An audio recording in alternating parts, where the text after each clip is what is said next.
Hello, good afternoon. I'm Julia, and we're here today with Professor Sophie Salvo, who is who's assistant professor in the Department of Germanic Studies at the University of Chicago, and she will be talking about her new book that just came out, which is entitled Articulating Difference, Sex and Language in the German 19th Century. Sophie, welcome to our lecture series. I've already said this, but thank you so much for accepting our invitation and for discussing, bringing in your upcoming, well, actually now already there, book, Articulating Difference. Thank you so much. Thank you. I'm really excited to be here and look forward to sharing a little bit of the book with you and fielding questions, hearing your thoughts. Is the slideshow shared? There we go. Good. Well, I guess, should I start? Yes, please. Okay, thank you. I'll present a little bit from the introduction to my book to try to give an overview of the argument, the topic, and sort of general account of the history of thinking about language in German, predominantly in the 19th century. So the relationship between gender and language is a preoccupation of our time. Yet as a subject of historical inquiry, it has mainly been studied obliquely. There is much that we know, for example, about the histories of pronouns, about the etymologies of words related to sex, gender, sexuality, about historical definitions of masculine and feminine, and about the gendered histories of oratory, language pedagogy, and lexicography, not to mention, of course, the myriad of ways that women's writing has been denigrated historically. But when it comes to the concepts that underwrite these phenomena, in other words, how sex, gender, and language have been linked at a theoretical level, scholars have rarely considered this topic directly. So in this book, I argue that if we want to understand something like the historical disparagement of women's writing or the success of the generic masculine pronoun, we must uncover the conceptualization of language that licensed it. So in other words, my aim is to investigate the histories of fields that take language itself as their focus, like philology, philosophy of language, linguistics, and examine how they theorize their subject in connection to gender. And so by laying bare the constitutive role of gender in a distinct era of linguistic thought, I aim to reveal the inner workings of one pivotal chapter in the history of misogyny.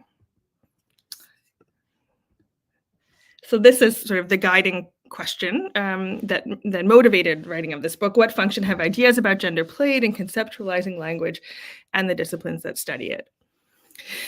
19th century German language science, or Sprachwissenschaft, and I'll say more about this term in a minute, but this field is typically cited as a forerunner to the modern discipline of linguistics. The period between the late 1700s and early 1900s witnessed extensive philosophical conjecture about language, as well as new approaches to its analysis, including the development of the study of language into a scientific discipline. This discipline was concerned both with the development of individual languages and with the nature of language as such. It posited that a focus on the structural similarities of the world's tongues could reveal general truths about language, culture, and even humanity. What I aim to show in the book, though, is that when Sprachwissenschaft was being formed and practiced, ideas about the sexes often shaped how language was understood and analyzed.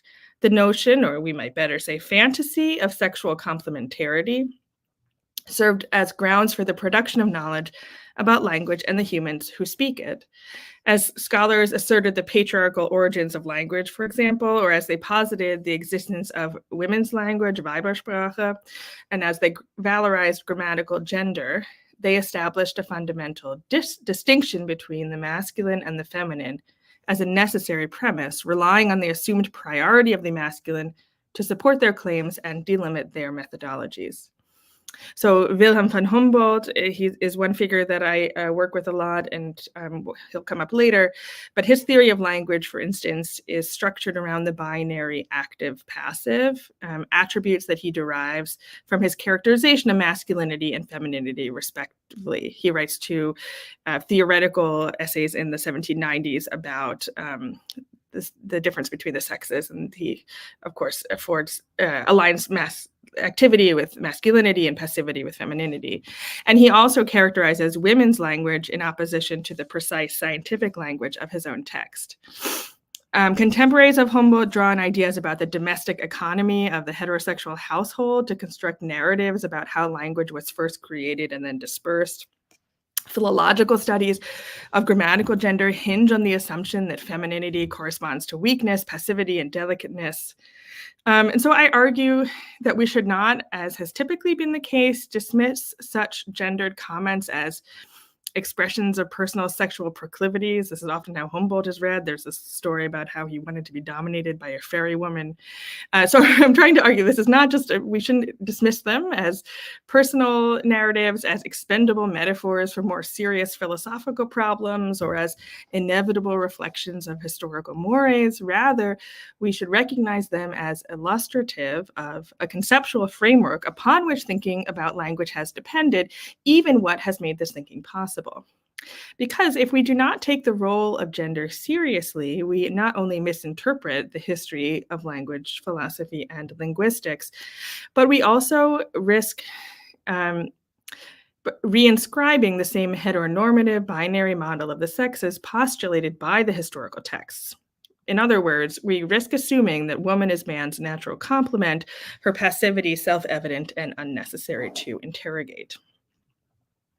So there has been recent work by scholars documenting the way that women, while not welcomed into academic linguistics and language philosophy until the 20th century, did contribute to the study of language from the margins. And this is important recuperative work, but I would argue that it does not get at the issue in its entirety or in its specificity. So that women were excluded from linguistics and language philosophy is an established fact, but how and why they were excluded is not simply explained by their longstanding political and educational disenfranchisement, although those things are true. There is, I would like to suggest, something particular about the period around 1800 when German linguistic thought was in its heyday. Here, women's exclusion is embedded in the conceptualization of language itself. By aligning language with masculinity, linguistics texts justify and indeed require women's dehumanization on a theoretical level. So that is sort of the main argument of the book. That in this period, there's an alignment of language with masculinity, and this requires women's dehumanization. And I'll say more about that later, and we can also talk about it in the Q&A. Before going further, a note on terminology. This gender is a kind of fraught term, or it's a difficult term to use to translate all of these historical texts because gender was not employed outside of its meaning in the grammatical context until the second half of the 20th century in English. And in German, moreover, sex and gender are expressed through the term Geschlecht, although there also sometimes now you see the English-derived term gender. And then there's the problem of the German adjective weiblich, which means both female and feminine. And so it's difficult, or I would say impossible, to really totally systematize or standardize one's approach to these terms, but I try to sort of favor clarity over exact systematicity, and I use the term sex, sexual differences when referring to a text that makes claims about bodies, reproduction, biology, gender when discussing a text claims about femininity and masculinity in the abstract, but this is, I think, as you all know, an imperfect compromise, and one cannot really disambiguate sex and gender, and even sex, like Judith Butler and many others have argued, is also formed and marked by discursive practices. So now we'll go to another issue of terminology, which is that of Sprachwissenschaft, or language science. So at the turn of the 19th century, Sprachwissenschaft was in its infancy, and the very term for the discipline would be debated for decades. So August Schlegel used the term vergleichende Grammatik. Wilhelm von Humboldt used Sprachkunde or Sprachwissenschaft and Sprachstudium. August Schleicher favored the Greek-derived glottic. Then there were others who preferred the Latin-based linguistic. So this multiplicity of terminology, I think, reveals the extent to which the discipline in its purview and in its methods was still in the process of being formed, and people were really debating about exactly what it should look like. And even the Wissenschaft of Sprachwissenschaft, for those who chose that term, the Wissenschaft encompasses a range of approaches and practices. It's more than just the term science in English. In German, Wissenschaft can refer to any systematic study or knowledge of a subject. And then finally, there's the question of the relationship between Sprachwissenschaft and Philologie, philology. As the discipline of making sense of texts, to use Sheldon Pollock's definition, philology was a broad field that, depending on one's perspective, either included any study of language and language history, or was restricted to the interpretation of historical works, particularly those of a national tradition. Many scholars around 1800 considered philology to encompass what we would today call linguistics. For example, Jakob Grimm, so one half of the Brothers Grimm, you might know him as. He at times used the name Neue Philologie, or new philology, to describe his linguistic inquiries. But by the second half of the 19th century, scholars were making a clear distinction between the two disciplines, such that Schleicher, the linguist, would assert that, quote, the philologist deals with history, the object of linguistics, on the other hand, is language.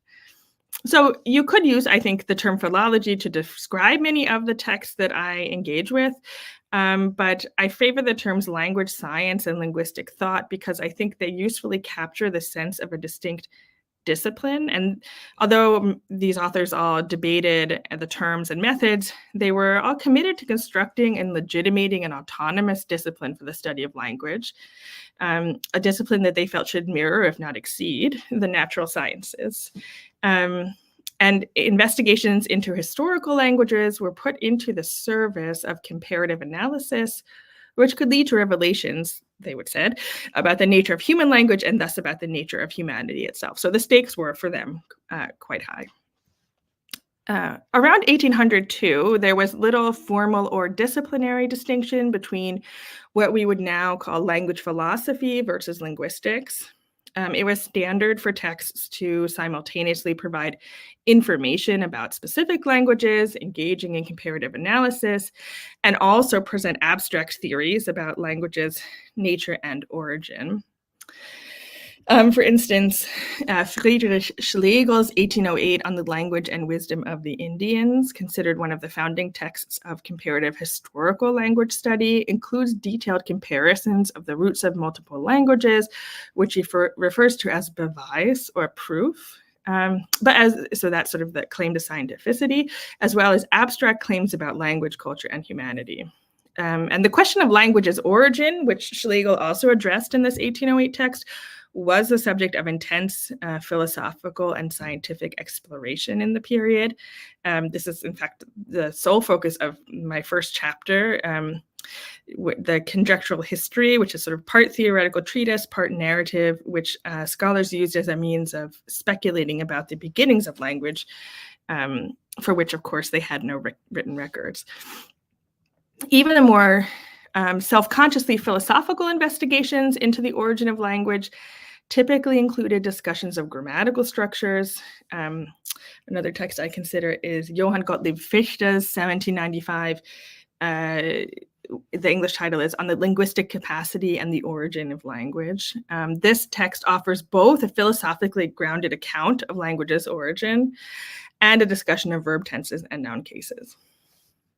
So just to continue briefly with this general overview of the history of language science, in the decades that followed this, language science, in the words of Anna Morpurgo Davies, came to find in the universities its natural habitat. The first chair in linguistics, held by Franz Bopp, was established at the University of Berlin in 1821. The discipline grew quickly, fueled by the general expansion of universities. in Germany. And by 1902, all German universities had at least one official position in linguistics, and often more than one. And I hinted at this earlier, but I'll just reiterate that as language science became institutionally recognized, its practitioners increasingly pushed to distinguish their discipline from other fields of study. And nevertheless, conjectural theorizing was nonetheless commonplace in texts that defined Sprachwissenschaft as scientific. I mentioned Grimm. This is his lecture on the origin of language, which again uses speculative explanation in conjunction with sort of comparisons of sound, so phonological comparisons. Then similarly, the Sprachwissenschaftler Georg von der Gabelentz, he offers a spirited defense of Sprachwissenschaft in contradistinction to other fields of study. He has a whole list of other disciplines that he compares Sprachwissenschaft to and how they're all inferior. He champions language science as engaged in the discovery of truths that other sciences cannot fathom, but he also provides a theoretical meditation on the nature of language and human history. Okay, I'm coming to the end of this outline, if you'll bear with me. So toward the end of the 19th century, a new approach to language science appears on the scene, the neo-grammarians, or Junggrammatiker, a group of linguists who are based in Leipzig, who argued, among other things, that sound change occurs according to mechanical laws, and that analogy was an important factor in language change. This neo-grammarian polemic, to use Sarah Persaud's phrase, attempted to rid the discipline of speculative content and retrain its focus on data that can be observed and documented. So the neo-grammarians would criticize their predecessors, some of the people I just mentioned, and refer to their work as romantic versus the ostensibly objective work that they were doing. They also argued for a turn towards the present and an end to sort of speculating about language origins. And by the turn of the 20th century, although many of the neo-grammarians' ideas or specific ideas had been criticized, their argument against hypothetical speculation had penetrated the field. So this outline is, of course, cursory and does not do justice to the many different schools. Oh, I think I have a slide for the neo-grammarians. Oh, no, I don't. Never mind. Oh, yes, I do. This is one neo-grammarian text. So this outline doesn't do justice to the schools and methodologies that developed in Germany throughout the 19th century, but my intention is not to provide an exhaustive taxonomy of the history of linguistic thought. This has been done well before, nor do I wish to enter into debates about which author should really be considered the founder of modern German linguistics or philosophy of language. That such an approach reproduces the same problematic structures of patrimony and inheritance found in the primary text hardly needs to be stated. Instead, I aim to chart the rise and fall of a certain conceptualization of language, central to many linguistic studies of the period, and investigate its consequences for the imbrication of language and sexual complementarity. So, as many critics have argued, chief among them Michel Foucault, the formation of the discipline of Sprachwissenschaft is tied to a shift in the conceptualization of language that occurred around 1800. So Foucault famously described this as the dawning of the modern episteme, where language was understood not as an imperfect tool that humans use to represent a pre-existing reality. This would be the approach of Locke, for instance, but rather language is what makes the distinctly human experience of reality possible. In this formulation, language is rooted not in the things perceived, but in the active subject, a product of will and energy, rather than of the memory that duplicates representation. And that's a quote from Foucault. So Herder, for instance, Johann Gottfried Herder in this period calls humans linguistic creatures, and argues that human language was distinct from animal language from its very inception. Or Jakob Grimm, who I already mentioned, puts it in 1851 that language is human. It owes its origin and progress to our full freedom. It is our history, our heritage. So people have debated the exact contours of Foucault's theory, but even if we reject his specific terminology or framework, I think there are clearly significant changes to the way that language is understood that are initiated in the late 18th century. So in this period, the conceptualization of language is premised upon several related assertions, including one, that the difference between human and animal language is a difference in kind rather than in type or level of development. So someone like Herder would argue that it's not the case that human language develops out of the sort of inarticulate cries of animal language, as earlier theorists had contended, but rather it's human from its inception. Then another premise that thinking in this period relies on is that there is a reciprocal relationship between the structures of language and the structures of human life. Another premise, number 3, is that reason and language are interdependent. And 4 is that language functions like an organism driven by an internal principle of development, which can be studied scientifically, like the natural sciences study the phenomena of the natural world. Okay, so what I tried to ask in this book is, what happens to woman, woman in quotes, when language is conceptualized in this way as fundamental to human nature, reason, and freedom? I tried to scrutinize the narratives, characters, tropes that texts on language produce. In other words, I tried to read these philosophical and scientific texts from a literary critical perspective and show that they make women have an ambivalent relationship to language, and as I mentioned before, more broadly to the category human in this period. So concomitant with the reconceptualization of language around 1800 is its alignment with masculinity. So there were, of course, many material reasons why women didn't become linguists or philosophers in this period. There's, first of all, the problem of educational and institutional access. They were barred from universities into the late 19th century de facto until the early 20th. Then there's the problem of social norms and expectations grounded in biologized notions of women's difference. So certain fields were just deemed counter to women's nature. For example, the higher girls' schools established in the mid-19th century typically restricted their curricula to feminine subjects like knitting and sewing, and even upper-class women who didn't face the same incessant burdens of housework and child rearing were nonetheless discouraged from pursuing theoretical and scientific disciplines, even as amateurs.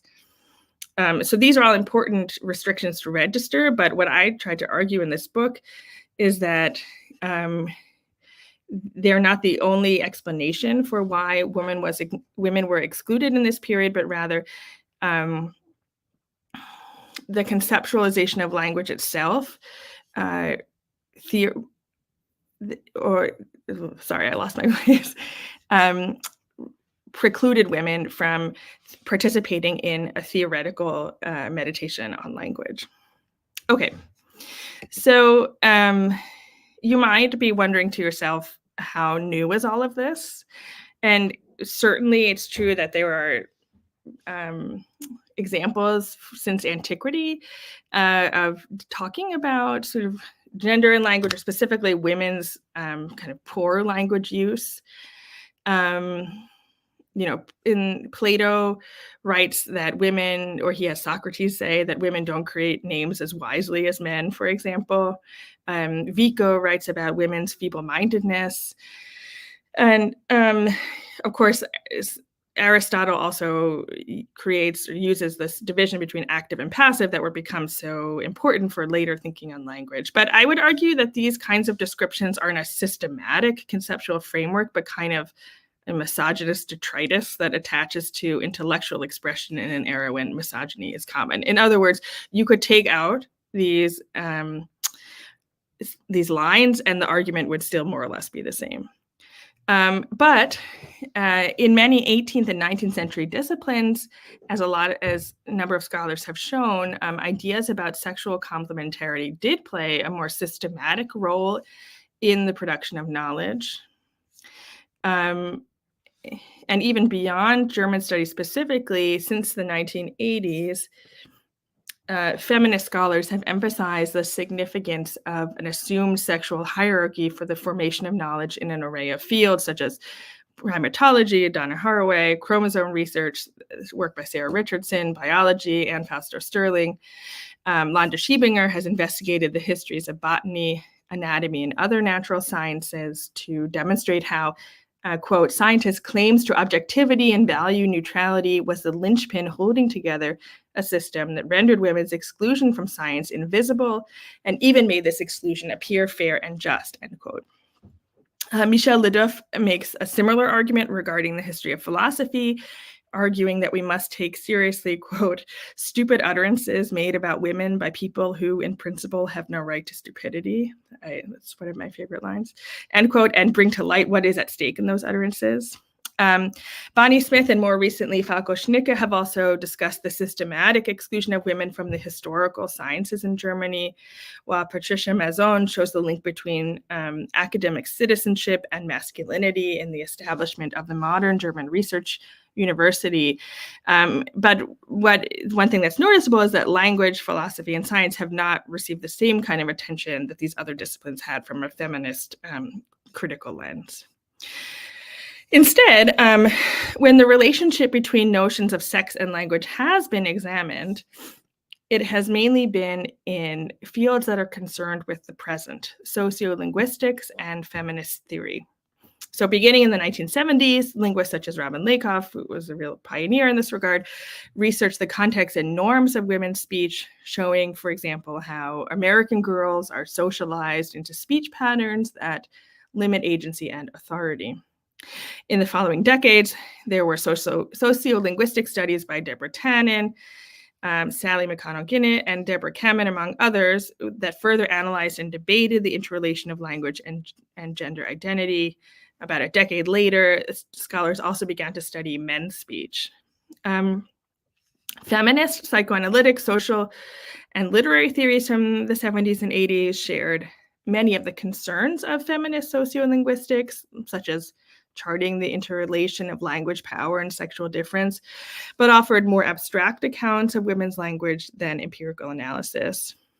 So one example that you may be familiar with is Hélène Cixous, who in her well-known essay from 1975, The Laugh of the Medusa, she writes about the multiplicity and fragmentary nature of what she calls écriture féminine, or feminine writing.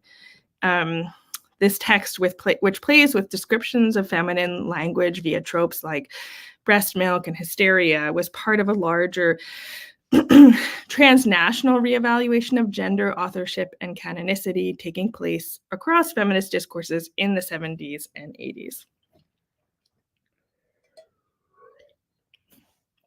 I would like to dwell for a moment longer on Cixous' text because its reception, I think, illustrates something significant about the presentist bent of recent critical discussions of gender and language. In the Medusa essay, she stages écriture féminine as a radical break from everything that has come before. And there are quotes like, "The future must no longer be determined by the text. The text reflections take shape in an area just on the point of being discovered." She writes that there are no grounds for establishing a discourse, but rather an arid millennial ground to break, which I say at least has two sides and two aims: to break up, to destroy, to foresee the unforeseeable. That's end of the quote. And scholarship on Cixous' écriture féminine, or on Lucy Irigaray's somewhat analogous notion of parler femme, or Julia Kristeva's notion of the semiotic, scholarship has more or less taken this characterization at face value and considered their theories within a particular intellectual context. So works of psychoanalysis and post-structuralism provide the main interpretive framework, and scholars have also read their theories in connection to a specific literary canon of modernist and women writers. And these references make sense. They are the sources, often contemporary, that the primary texts mention explicitly themselves. But one argument of my book is that to read feminist theories of language only in the context of their own allusions obscures the way in which they, too, are participating in a practice begun centuries prior of using sexual difference as a premise for conceptualizing what language is and how it functions. So, of course, this is not to say that these constructions are all the same. You know, Cixous' concept of écriture féminine is very different from what Wilhelm von Humboldt writes. But that it is to say that many of the ideas they rely upon, like the existence of a distinct women's language, the presumed masculinity of regular language, the reciprocal relationship between the structures of language and the structures of sex. These things all have their own histories, and histories that are interwoven with the formation of language, science, and philosophy in ways that are both unsettling and insufficiently acknowledged. I think I still have a little more time, right? I'm coming, though, to the end into a description of some more details of what's in the chapters.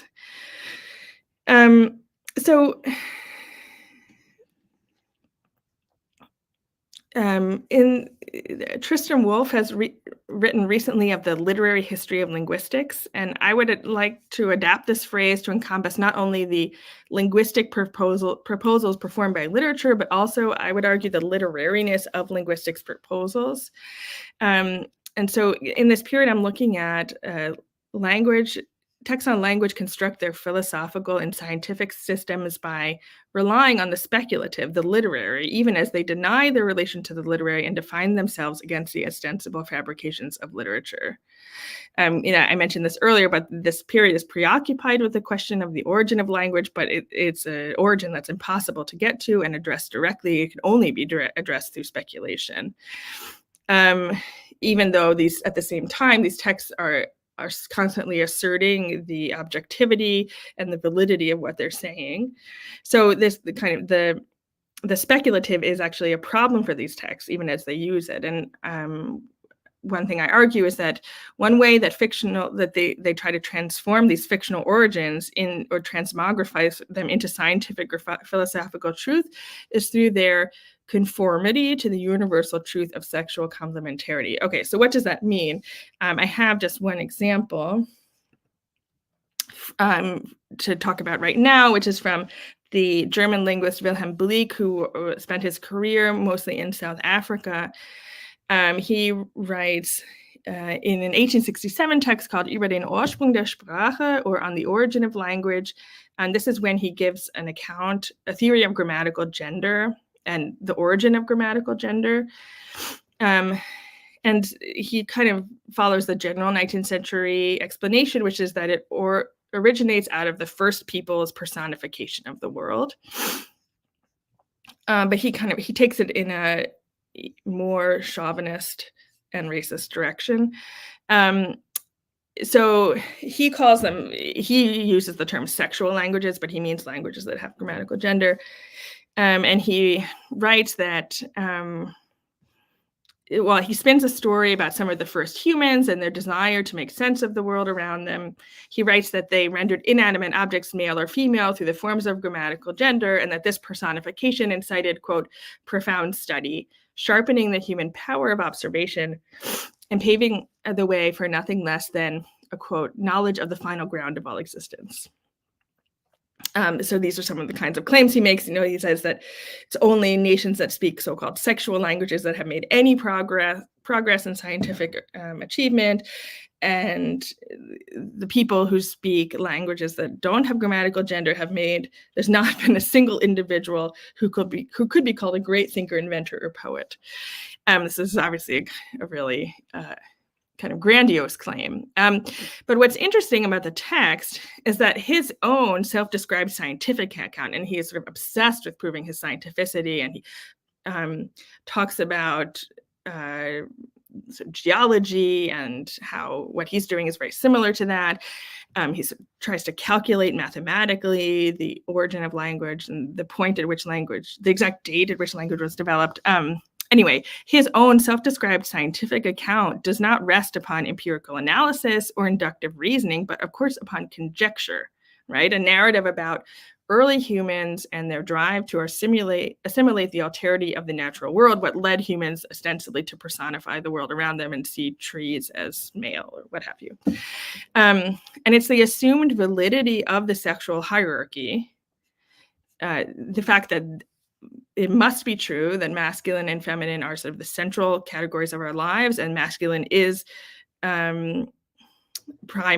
has primacy over the feminine. So this assumed validity of the sexual hierarchy is what allows Bleek's text to assimilate its speculative account of grammatical gender into the norms of scientific discourse, anchoring a tale that in another context might well be taken for fiction.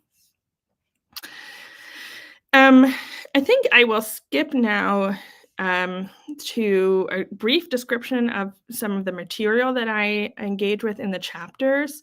But I would also be happy to talk more. I have also a longer discussion in the intro about sort of the kinds of scholarship that has been done on the language sciences, that there's been a lot of work showing the racialized, racist premises of a lot of these texts, although not all of them, but how there has been less work on thinking about the role of gender. But to move more quickly to the descriptions of the chapters. So the first chapter, which is called Gendered Origins, investigates the disappearance of women from German philosophies of language in the period around 1800. So earlier theories, these conjectural histories, they tell a narrative, and they typically posit a heterosexual pair at language's origin, which is kind of a secularization of the biblical narrative of Adam and Eve, right? So someone like Condillac would say, okay, a pair of children after the flood, one male and one female. So it's usually one male and one female who are inventing language together. And this is what you see in the 18th century.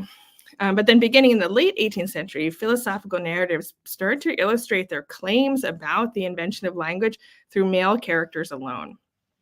So we see this in works by canonical thinkers like Johann Gottfried Herder, Johann Gottlieb Fichte, Wilhelm von Humboldt. They also define language analogously to how they define the masculine contra the feminine, like just characterized by reason, self-activity, creativity. And they employ the model of the patriarchal heterosexual family to explain how languages are created and develop. And in this model, women plays the role of passive recipient, facilitating and perpetuating the creations of men. And this is where I talk about this exclusion of women from the category human or her ambivalent relationship, because she's obviously human in the common sense of the term, but for these authors, I argue she is not emphatically human because she does not partake in the formation of language, which for them is the activity that crucially distinguishes humans from animals. In the next chapter, I look at theories of women's language, or Weibersprache. This is a term which seems to first enter the European imagination in the 16th century in proto-ethnographic texts written by French missionaries to the Caribbean, who allege that there is a women's language, a langage des femmes, in the Caribbean, and then they start to find it in other so-called primitive places. They define it as a primitive phenomenon resulting from mass murder and mass rape. So women were abducted and enslaved by the men of another tribe, but the women would continue to speak their own language and pass it down to their daughters generation after generation. This is at least the explanation they provide. But what's interesting is that in 19th century language science and anthropology, this term women's language is reconceptualized into a universal phenomenon as scholars conflate the so-called primitive women's languages with the presumed alterity of all women's speech. So this phrase, auch bei uns, by us too, is usually given as an explanatory note after discussion of discrete women's languages around the world. So scientific texts not only produce the fantasy of a universal women's language as a derivation and degradation of regular male language, but also use this fantasy as a way to define the contours of their own burgeoning disciplines, casting women's language, which is supposedly euphemistic, unrigorous, and precise, casting it as a foil to their authoritative language of science. Then I turn to theories of grammatical gender, which are some fun things to read from the 19th century. So again, kind of tracing a shift that takes place in the late 18th century. Earlier, we have to wait a minute to get to that. Enlightenment grammarians thought that grammatical gender had little semantic value, that it, whatever motivated our forefathers to come up with to make one thing masculine, one thing feminine, it didn't really make any sense, and you just have to memorize it. It was basically the party line of scholars from the earlier 18th century, but beginning in the late 18th century and into the 19th, scholars start to understand gender as grammatical gender as a meaningful and legible category. And I argue that they also use these explanations to construct fantasies of masculinity and femininity, turning grammatical gender into a proxy for debating the centrality of sexual difference, and particularly the primacy of the masculine to human identity. And this comes to a fore in a sort of arcane debate from the 1890s between the neo-grammarians, whom I mentioned earlier, and the so-called romantic linguists, or the followers of Jakob Grimm, where they start arguing about, well, if the first humans personified an object, does that mean that they necessarily personified it as sexed? And they sort of find themselves arguing about all of these specific things that have actually little to do with their linguistic data. In the next chapter 4, I look at how these gender tropes, like the masculinized subject of language invention, the imprecision of women's language, language as patrimony, how they structured not just philosophical and scientific texts, but also lives. And I look at linguistic studies by largely forgotten women scholars from the 19th and early 20th centuries, including Clementina von Münchhausen, Carla Wenkebach, Carolina Michaelis de Vasconcelos, and Elisa Richter. And I focus on their strategies of constructing textual authority in an era when language, philosophy, and science were coded masculine, such as how they create ungendered subjects in their examples and diagrams. So that's what these are. This is from a 19th century text on phonology by Friedrich Teschmer. So a lot of these texts would borrow images from each other. And one thing we see in Elisa Richter, she reproduces this in her 1912 book that also about phonology called Wie wir sprechen, How We Speak. But then the mustache is no longer there. So all of a sudden, these secondary sex characteristics, which were taken for granted in the 19th century or in male-authored texts, disappear. And then this is another one of her. This is one of her diagrams, actually the only diagram that she uses that is original to her text. And there's, I think, you can see a kind of androgynous subject. You know, in 19th century ones, they're often, the men have sideburns. It's clear these are clearly men who are doing the science. And what's interesting about Richter's text is that there seems to be an effort to desexualize the exemplary human.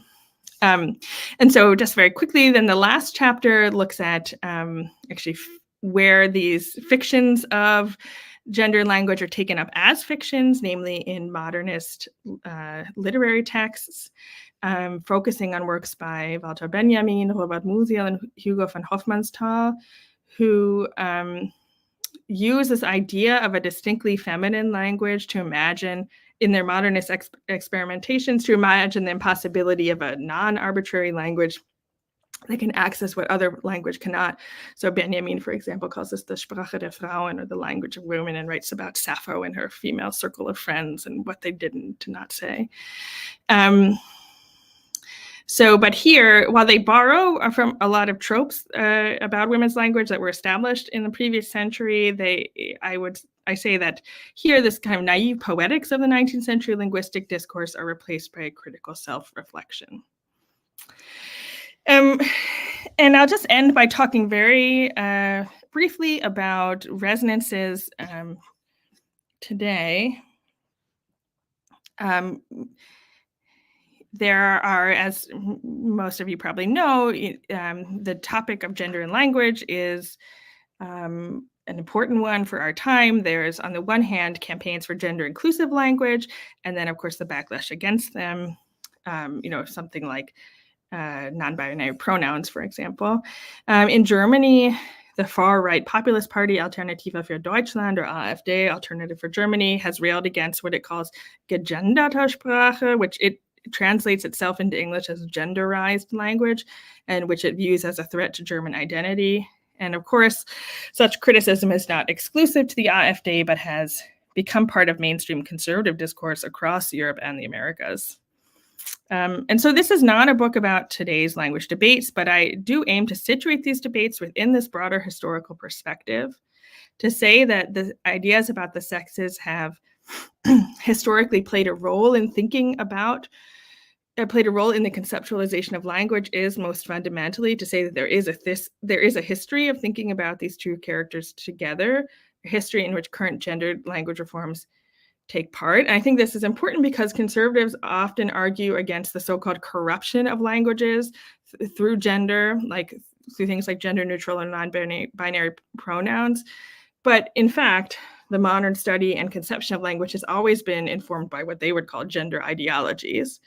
Right? It's always been genderized. It just hasn't been acknowledged as such because for centuries, the ideology of sexual complementarity masqueraded as the natural and moral order. Oh yeah, I'll stop there. Thank you so much.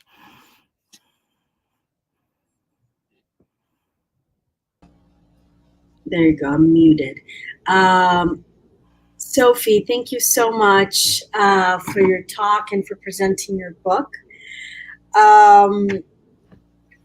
No, I'm trying to organize here from where I should begin, right? I don't know if Thiago has a question. Already asked a lot of my questions before we started. Yes, but maybe Thiago has a question. Okay, don't you want to start, Julia? I don't want. No, you can start. No, yeah, my question. Male privilege. Selfish. Well, first of all, Sophie, thank you so much for this mind-blowing talk. Actually, I have basically two questions. I think that they are complementary to some extent.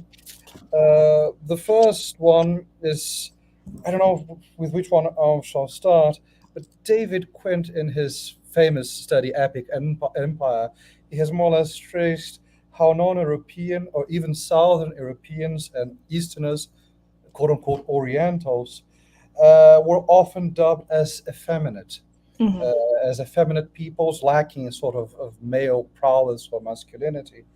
And I wonder, how do these notions about those notions of women's quote-unquote degraded language interact with those racist notions of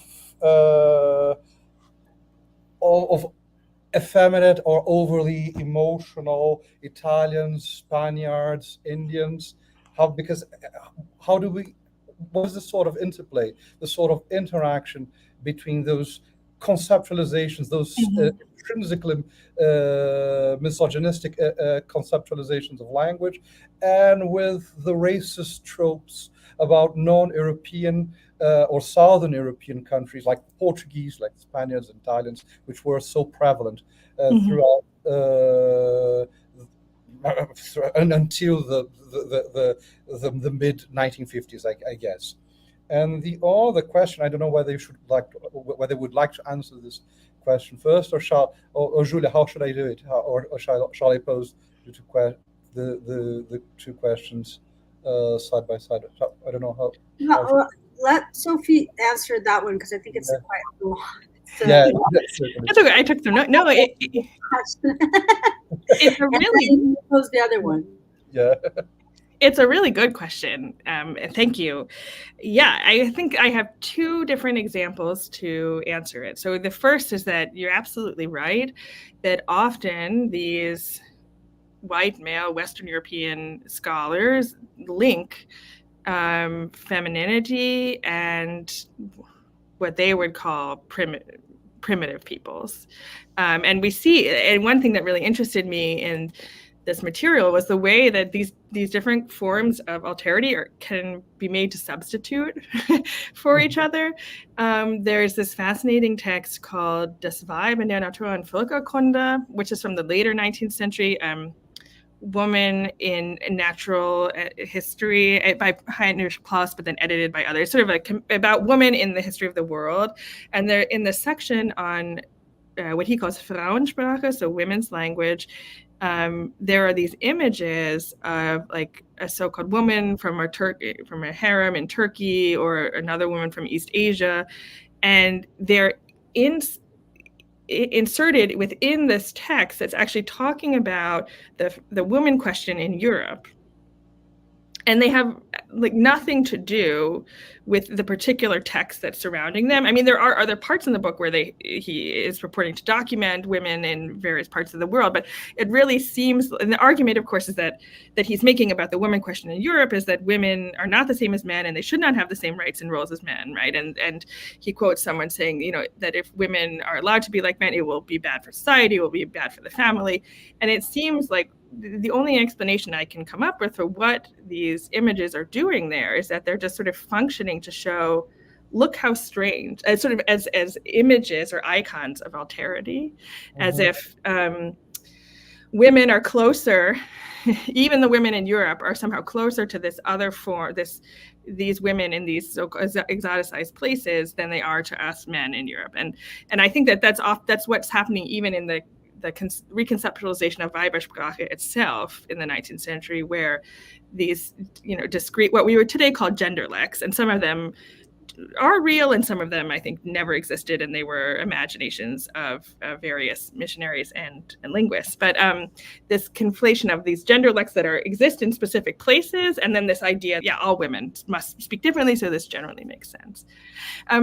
But then you also had a question about Southern Europe, which doesn't come up quite as much, but one place that they do often have to reckon with this is their theories of grammatical gender, right? Because different languages have different genders for nouns, which is sort of unfortunate if they're trying to naturalize it. But the way that they deal with this is by saying, well, different cultures see things differently. Right. So, but what can never change is kind of what falls under the category of masculine and what falls under the category of feminine. So it could be that usually it's the Germans who come out on top if it's a German writing, but it could be that the ancient Germans saw the moon as this, virile whatever, and that's why it's a masculine noun. But maybe the Romans or the Italian, they saw it as something, I don't know. That's sort of how they're able to deal with cultural difference, which not often, although not always, means a hierarchy of cultures. Another one which is radically distinct from Northern European languages and Southern European languages is, of course, fatherland, which is masculine, even in English, or Vaterland in German. Whereas in Portuguese, pátria, it is feminine. The Brazilian national anthem calls our pátria as a loving mother. Okay, and the second question deals, I'll use it as a sort of bridge from my first to the second question, whereby the advent of linguistics and philology have often been correlated to the advent of ideas of nationhood and nationalism. Yeah. Have you explored, again, this interplay between this misogynistic process of conceptualization of language and linguistics with the progressive use of language as a sort of manifestation of the nation's historical being? Yeah, I mean, one person I write about in terms of conjectural history is Fichte, who also famously gives the addresses to the German nation in 1808, I believe, which is like the proto-nationalistic text, calling on Germans to renew the German nation through, and it's the originalness or the originality of the German language that makes it better than every other country.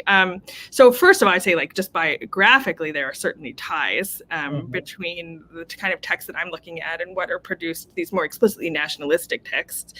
But yeah, I think, the role of women, the role that is imagined for women in the creation and perpetuation of language is basically the same role that is imagined for women in terms of sort of reproduction for the sake of the nation, right? That woman is supposed to be like this vessel, through which man perpetuates himself, and she can preserve the culture or preserve the language, but she shouldn't be forming it herself. And I think that it's a similar role that woman is prescribed. And the Grimms, write about this. They imagine, who also, were very involved in the building of the German nationalist culture. They have this line. They imagine that there'll be a family, and the father will read to his sons like words from the German dictionary, and the mother will just like happily listen, right? And that's sort of her role, both I think linguistically and politically. And of course, Fichte had a lot of sort of problematic things to say also about women and her role in civil society, which is she can participate only through her husband. So these things are, I think you're absolutely right, sort of they all work together. Thank you so much. I don't know, Julia or Priscilla. Thank you. Priscilla, do you have any questions? Let's hear you, Julia. I want to hear you. You can't hear me. Can you hear me now? No. Make your questions.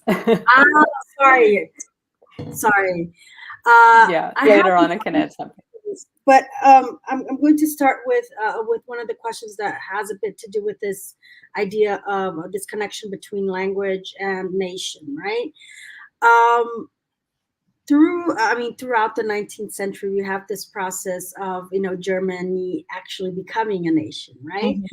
Mm-hmm. So, did you find any differences in the material that dealt with what this German nation should be, right?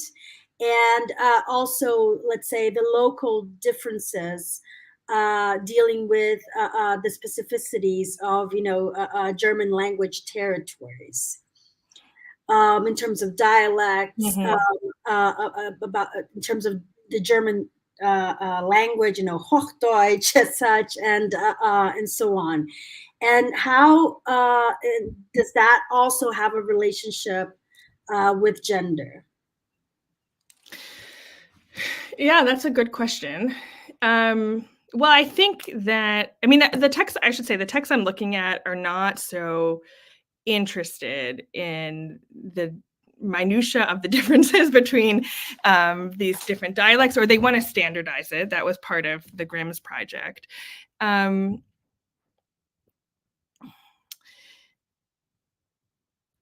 Sorry, I just totally lost my train of thought. Could you repeat part of your question? No, I was asking you, how this this kind of standardization that you're talking about, has to do. I know what I was going to say. Yes, that this obsession with the origin of language is a deeply nationalistic project, or at least it can be. It takes a nationalistic form in, I think people argue that Herder was more cosmopolitan, and I think that can be a persuasive argument. But in the 19th century, this idea that, if you can go back to, if you can find the origin, the original German, it often goes hand in hand with an idea about sort of the purification of language. In Fichte, just to go back to that example, it's about ridding German of all French influence. And so you no longer say Humanität, you say Menschheit, because that's a more German language. So I think that, I didn't see so much sort of internal debate about the differences among dialects, but rather there is this general sense attempt to, just as they're trying to sort of shore up the discipline of linguistics and defend it, it also means shoring up like the national language. I should say not all of them were. Some of them were quite progressive. Some of them were not engaging in racist arguments, but many of them were. And this idea that there is also argument not just about the origin of German, but the origin of language as such, and the origin of Indo-European, and which means where, what is the Indo-European homeland, who can lay claim to being the first and therefore, I guess, the best culture. Then another question about that. This is out of the scope of your research. That's okay. But I found this. I was thinking about that when I was reading the chapter about Hofmannsthal and Benjamin and so on. What about the wars? How those two wars, right? What role do they play in Sprachwissenschaft as a whole? When dealing with this crisis, right? With this language crisis, with masculinity, mm-hmm. this relationship to language and the origins of language, because you were just talking about the purification of language. Yeah. And how this, also gains importance in Germany for obvious reasons. But how does this relate to the wars, right? And also this language crisis. I found this really interesting in that chapter, how that language crisis is also related to this masculinity, this kind of exploding masculinity, which is, and I'm interested in that because of English modernism as well. Mm-hmm. That comes up in English modernism as well. You mean World Wars I and II? Yeah. Yeah, the Franco-Prussian War. I don't have so much to say about, for example. I think. I mean, certainly there were this kind of Völkisch and then Nazi language science research that took place and that drew on many, or perverted, I would even say, a lot of the arguments of the 19th century. But one thing that I sort of try to trace is that I think what authors like Hofmannsthal or Musiel or Benjamin are dealing with is the kind of the end of a certain conceptualization of language, in which sort of man finds everything about himself like happily reflected in language. That there's a quote that I have somewhere in the chapter that in the 19th century there are limits to the limits of language are imposed upon man, but it's like a happy limitation because nothing he could say or want to be exists beyond this confine, right? And Humboldt, just to give an example of this very abstract thing, Humboldt has an essay on the dual form where he talks about like the Begriff der Zweiheit, this concept of duality that structures all the universe and all human life, and male and female are part of this, and so that's also why we should have grammatical gender in language. And I think what happens, I mean, this is maybe a little bit of a oversimplification, but what happens in the early 20th century is that these limits are still recognized, but now they become a problem.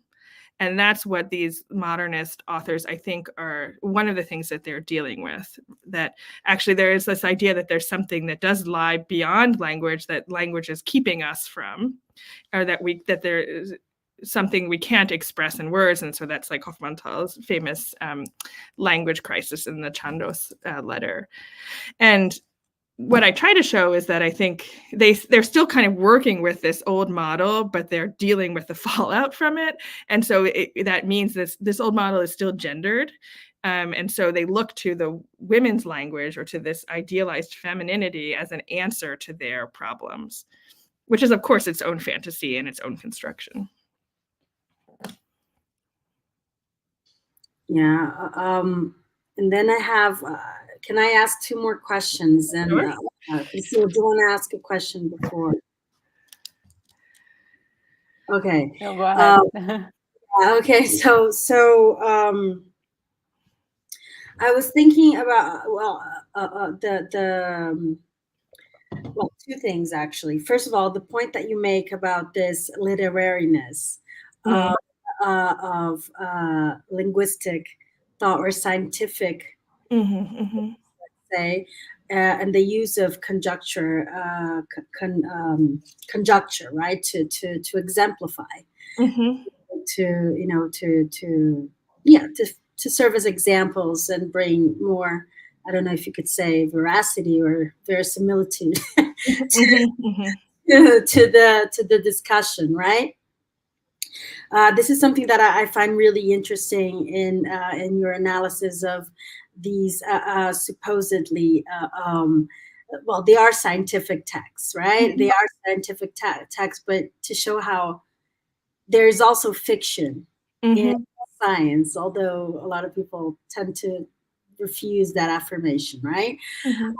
But another thing that I found interesting is how, and I think this comes up quite often in the last chapter about the modernists, about how somehow these scientific discourses, they appear in literature as well.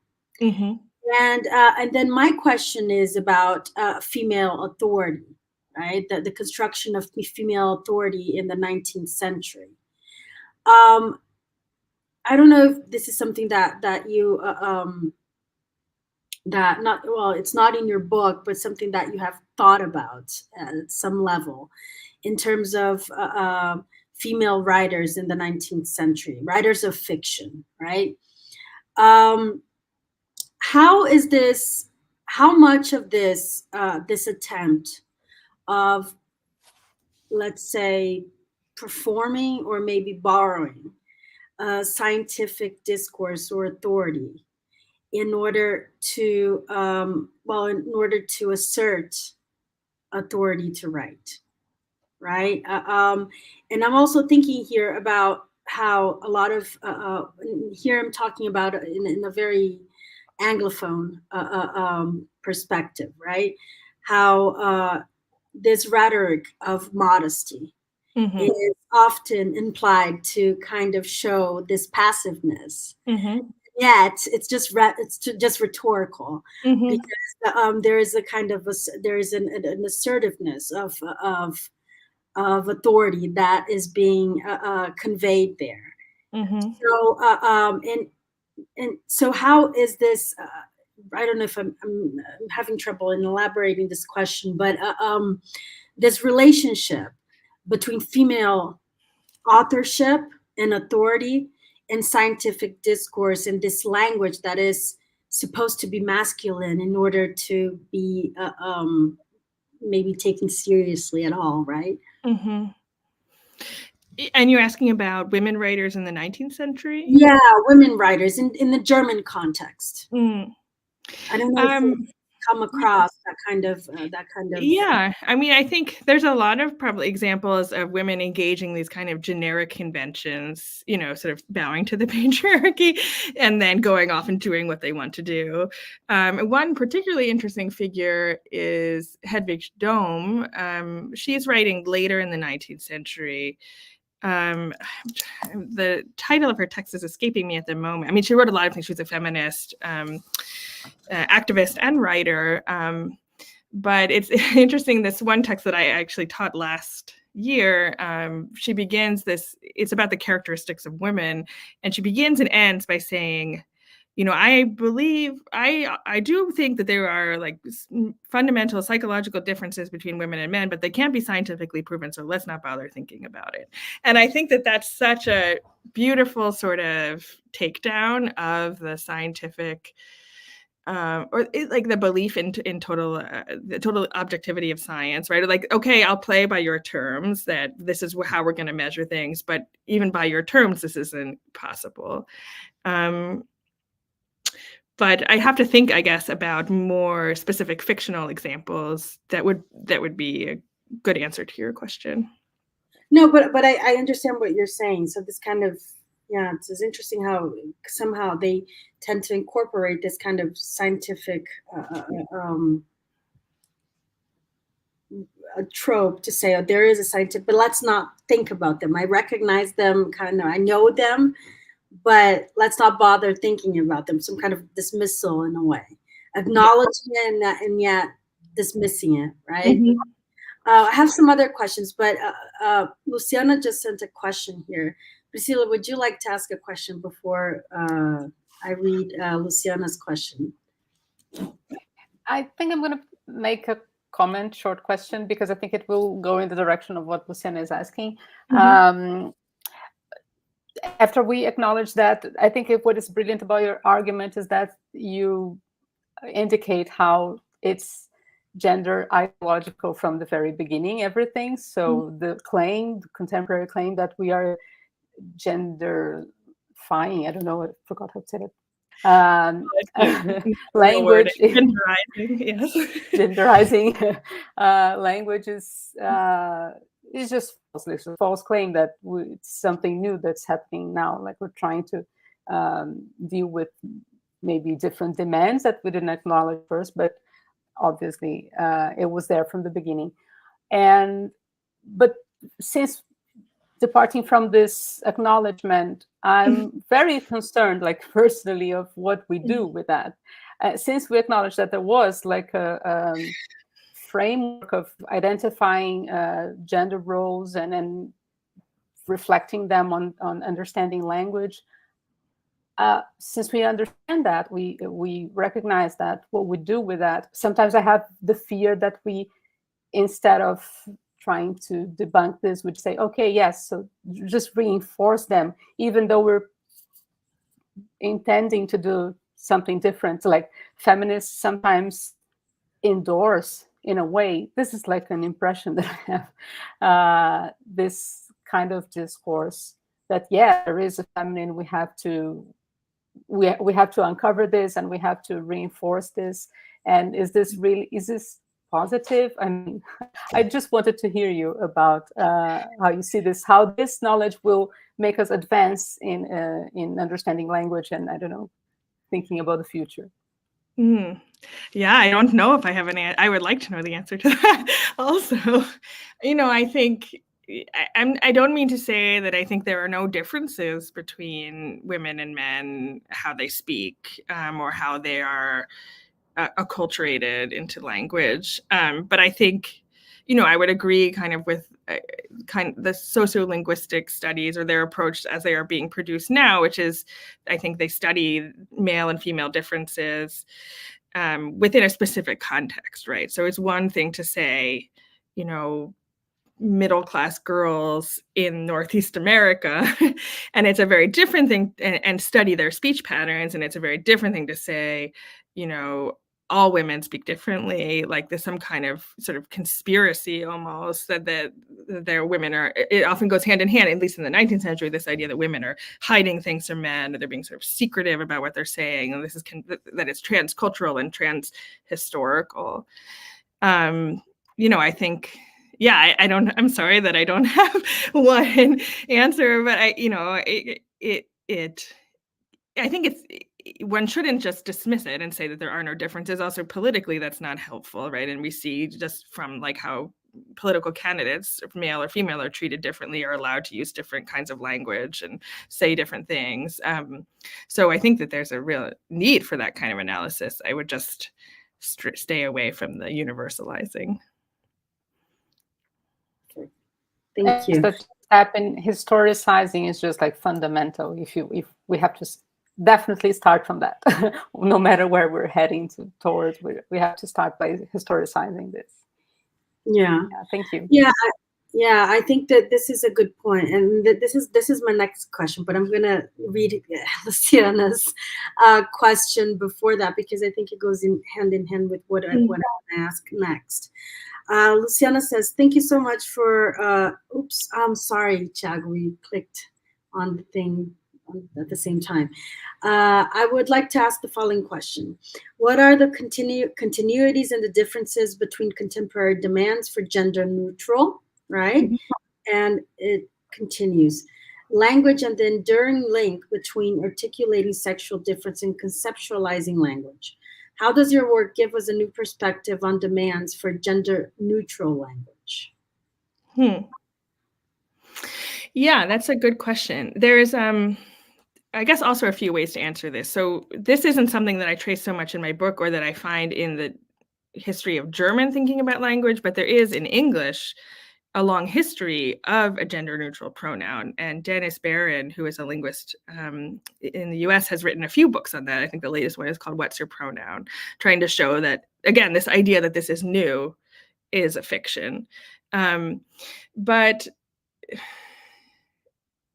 yeah, I guess I think, one, if you read some of the conservative op-eds against the gender neutral pronouns, or that are trying to keep the generic masculine, so that would be, if you have an exemplary figure, you say er or he, as opposed to something gender neutral. And then there's also even the fact that in German, I don't know how it is in Portuguese, but what used to be that if you had a group of people and it was all women but one man, you would still use the male plural. Then there was different innovations, and now there's a way to make it gender neutral with like an underscore or an asterisk.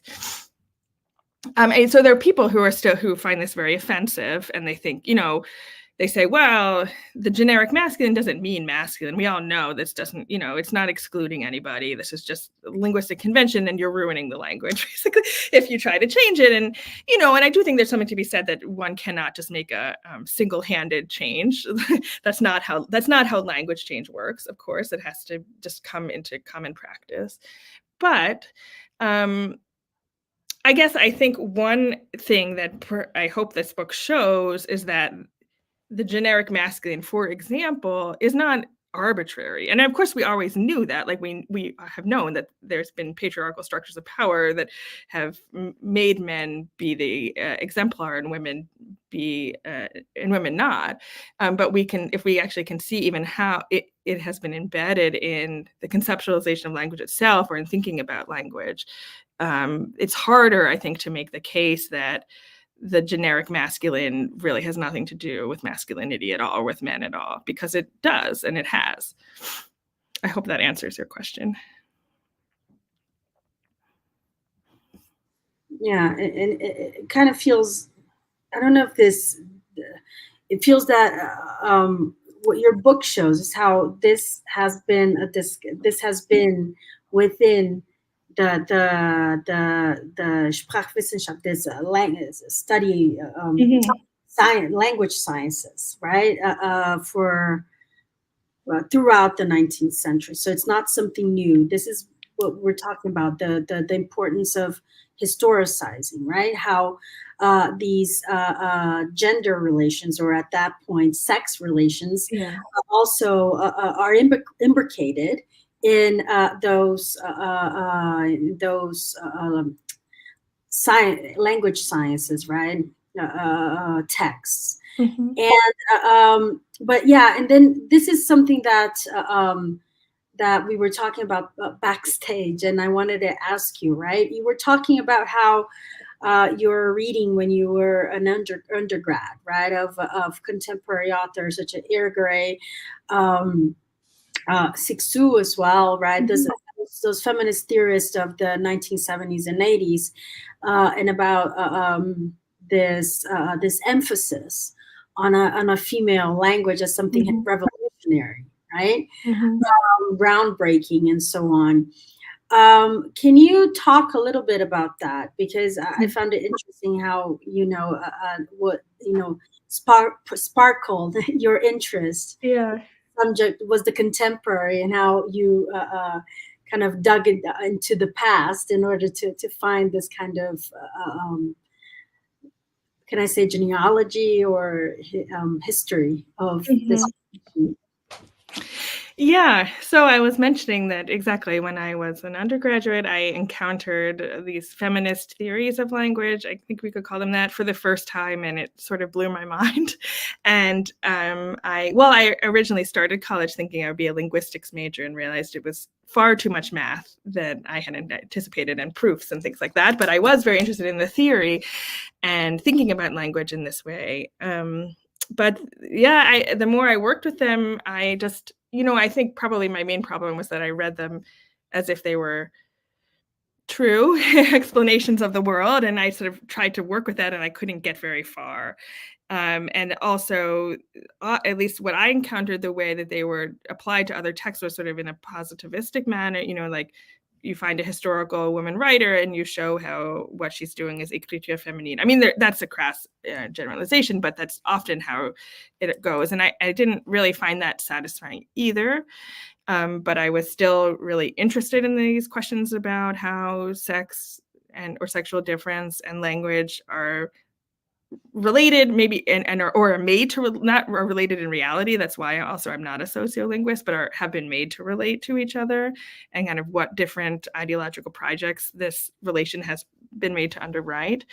And so that, as I was mentioning, when I started graduate school, that's when I tried to shift to a kind of more historical perspective. And the more I looked, just the more I found these wild texts, all these theories of grammatical gender, Humboldt writing about Weibersprache, and it just kind of took off from there. 10 years later, the book finally comes out. No, this is interesting. And what about the text? How did you choose the text to work with in your book?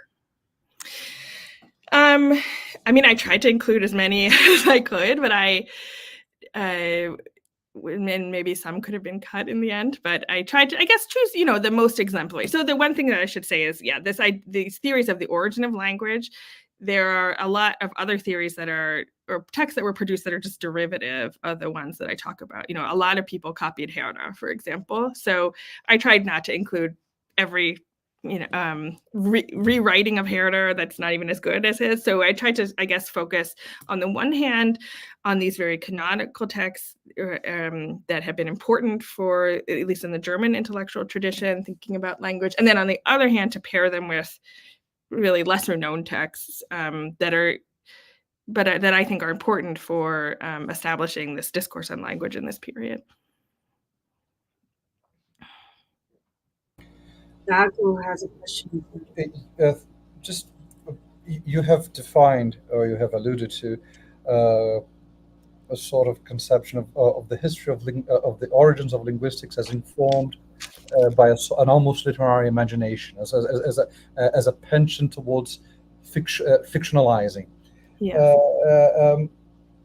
I wonder whether you have traced the mobilization of literary tropes, of literary criticism from, I don't know, since Longinus. Now, Longinus says that the decadence of the sublime may be correlated to the advent of effeminacy.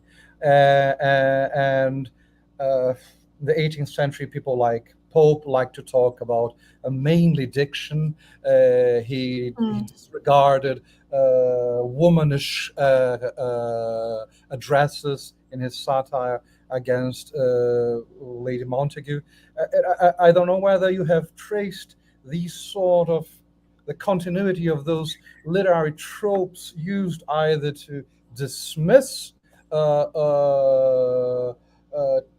traits of literary text associated to women's experience or the female worldview as being over sappy, emotional, non-sufficiently intellectualized, or no?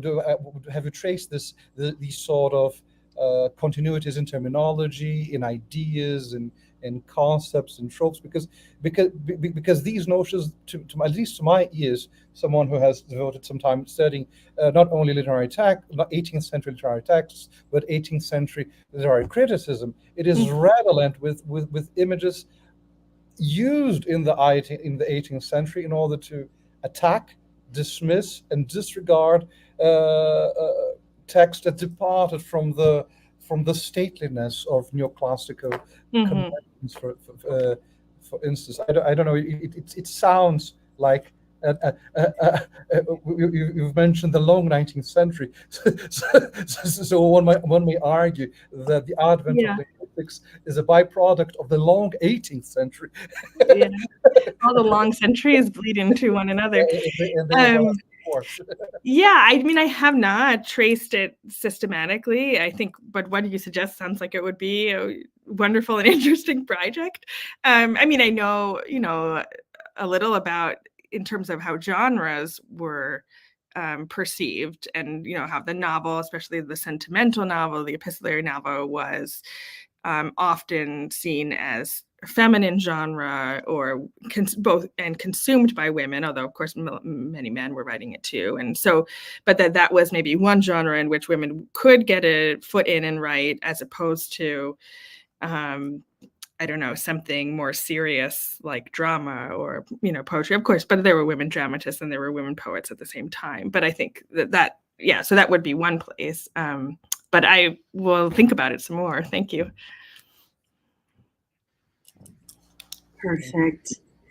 Do you have any more questions? Because we do have one question that I accidentally skipped, and it's from one of our most present viewers, Dot and Kangaroo, anonymous viewer that we have. Takes part in our. I'm so sorry, I skipped your question here. I'm going to freely translate this question. Okay. Okay.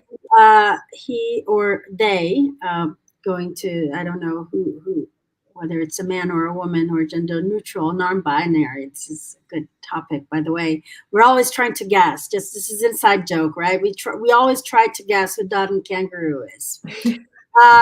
Could you please explain why discourse analysis, which stems from linguistics, is nowadays seen as a tool, a feminist academic tool? I'm not sure. I think that's it. Perhaps, I don't know if it's a more of an approach that they mean. Yeah, I'm not totally sure how to answer that. Why is discourse analysis seen as a feminist text? I think in general, I think that's. I guess, I don't know, I can't speak for all feminist scholars, and this is maybe an overgeneralization, but I think that discourse analysis has been used by many schools who are interested in sort of trying to understand power relations in text. If one of the things that discourse analysis, at least as I understand it, investigates is kind of what can and cannot be said at a given place in a given time. That helps one see kind of, power relations that are not always made explicit, or assumptions that are not always made explicit. Just to go back to one example, I'm not sure if this is answering the person's question, but when I was talking about these theories of grammatical gender and how they deal with differences among languages, and they allow for cultural difference, right? That the ancient Greeks could have seen this phenomenon this way, but the ancient Germans saw it in one way, and that's totally fine. But what they could never allow is the idea that passivity corresponds to masculinity, right? And so I think, at least how I understand it, what discourse analysis allows us to do is to sort of trace these boundaries of what can be said and what can't. Whereas now we could, I think our gender categories are much more fluid, and one could make that argument that if you even wanted to bother using these categories still today, but that passivity and masculinity can be put, in the same corner. But perhaps I'm not understanding the question totally. Yeah, me neither. I don't know. Dot and Kangaroo through there. I don't know if we do. I don't know even know if it was a good translation of it. But if you can explain a little bit what you meant with this kind of approach, then I'll be happy to let Sophie know. Thiago, would you like to say something? Oh, I think I'm just I just want just a brief comment. How to some extent, as you said at the very opening pages of your book, how discourse history, no, not discourse analysis, what Dot and Kangaroo has mentioned, is not only a powerful tool for unlocking power formations, but for understanding the sort of historicity of our disciplines, Yes. of our basic assumptions, and of the very institutions, practices, and routines in which we take part, such as our university. For instance, we have lots of students who are graduate candidates at a program in literary theory, for instance. And it is well known how basic concepts from linguistics inform literary theory. Okay, such as, for instance, the Russian formalists, the Prague School, or even the neocritics in the US. And they all were bent into dehistoricizing the literary text and understanding literary text with universal categories. And to some extent, you have demonstrated to us how the conceptual scaffoldings of literary theory are themselves full of historical sediments, full of ideological sediments, and as an avowed new critic, you have gave me food for thought. Thank you. That's very, my- very beautifully put and better than I could say. So thank you very much. It's the core. So this is all that I wanted to Mhm. tell you. I am deeply impressed by your work, and I can only congratulate you for such a piece of scholarship. Thank you. Yes. So we were talking about this today. I mean, it's really impressive how you articulate this, your analysis, navigating through so many different texts, right? And being able to really show how, I mean, how these categories have been, mobilized, have been mobilized for a long time. And yes, just echoing a little bit of what Thiago was saying. This is something that really that I found. I mean, this again, how you historicize this is, I think, is very fruitful. And when we're talking about literary analysis, I feel that I kind of missed that a little bit, right? When we have when we're dealing with literary texts that have been produced in the 19th century, and we try to kind of to just impose gender or social categories that that were deemed differently. And of course, I mean, I think you show very well in your book how even though we do have this notion of sex difference throughout the 19th century, it becomes very clear how this still reverberates today Mm.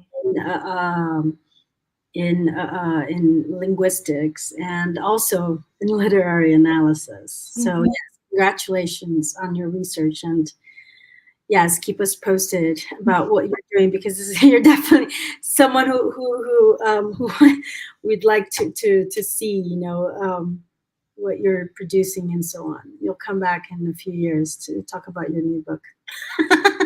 Yeah, hopefully it won't take 10 years again this time. But thank you so much. It's been a real pleasure to talk about this with all of you, and I really appreciate the invitation. Thank you. We appreciate you accepting our invitation and spending so much time with us. It was a real pleasure. Thank you, Sophie. Thank you. Priscilla, would you like to say something? Just like talking about food for thought, I teach Russian language at the university, and Russian is just like a German has masculine, feminine, and neutral. And you were saying like when we say we do it in Portuguese as well, we use masculine as the general, right? And you said, well, it's hard to imagine that this is disconnected from patriarchy, from male dominance in society. And I have, every time I teach this, the genders in Russian, I tell the students, no, it has nothing to do with real gender. You guys, you just have to know that words ending like this, they are feminine. Words ending like that are neutral, and so on. But we face like some deadlocks. For instance, like papa is father, like dad, and ends with a, and it's masculine. God forbid. I mean, we say it's feminine, and all the short forms for names, like Alexander would be Sasha, Michael would be Misha, and all would be like they would be feminine because they end in, and the declensions are all like feminine, but you would never say these words are feminine, they are masculine. So of course they are entangled. It's just the thing is that I always say that because I just don't want them to mix this with neutral, gender neutral, as we talk about in society today, with neutral because this is not where we went, right? This is not in any language, at least as far as I know.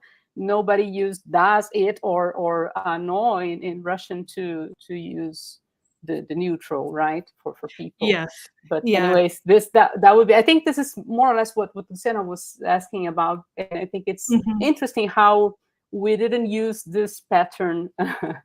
Just like I said, food for thought. Yeah, because the neutral, at least in German, is, I mean, if it's given any kind of semantic value, it's supposed to be like an object. So some theories would say, well, they came up with the neuter after people realized that everything wasn't alive and wasn't that trees weren't male and whatever. So it has kind of it's related to the non-human, which would be, I think, dehumanizing to use today for gender neutral people. Or even Grimm says the neuter is refers to something where the sex is latent, but like a fetus, but it hasn't developed yet. So yeah, I think that maybe there's too long a history of associating with objects, and people prefer to develop new forms.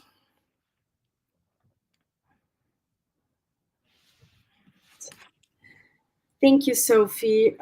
So I just want to remind our viewers that I just passed around the presence list, so you can sign it, and we will send you your certificates as soon as possible. In November, we have another lecture, but we don't have a date yet, but we'll let you know through our mailing list and on Facebook.